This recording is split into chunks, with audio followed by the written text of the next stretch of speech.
In this book, I hope to illuminate the topic of music therapy as it is used in a practical, common sense, and powerful way to help people who suffer with mental illness and other mental challenges.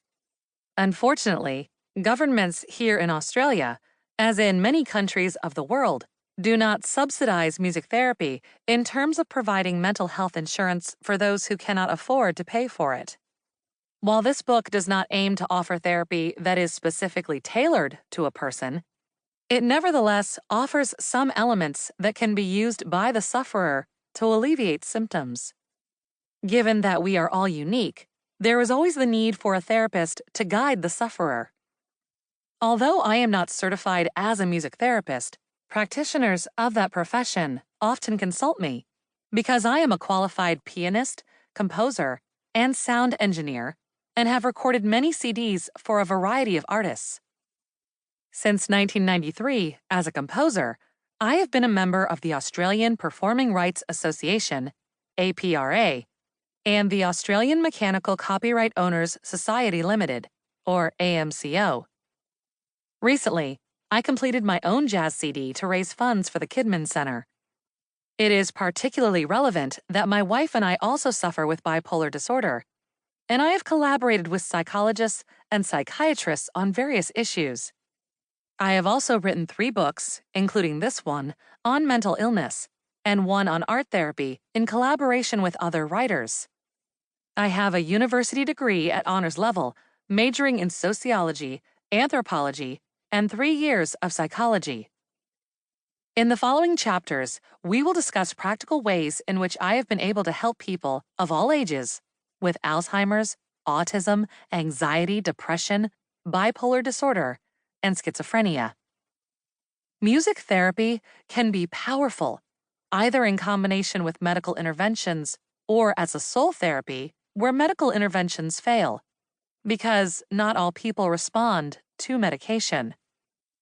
Over the years, I have developed my own unique methods of helping people, and this has also been possible because of my tertiary studies in sociology, anthropology, and psychology.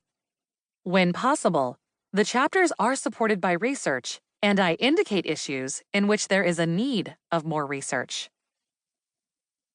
What is music therapy?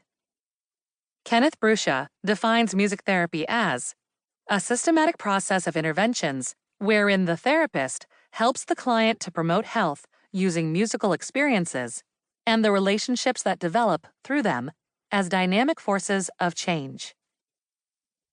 Juliet Alvin offers a somewhat deeper definition, although complementary to Bruscia's. Music therapy is the controlled use of music in the treatment, rehabilitation, education, and training of adults and children suffering from physical, mental, and emotional disorder. Since it is a function of music, in which music is not an end in itself, its therapeutic value is not necessarily related to the kind of music used, nor to the standard of musical achievement. Its effect is primarily due to the influence of sound on man, of which music was born, and whose curative, harmful, or negative value will become apparent throughout history.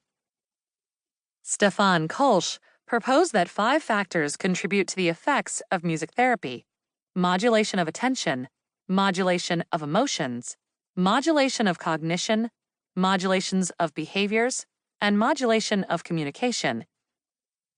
He said, these processes can have beneficial effects on psychological and physiological health.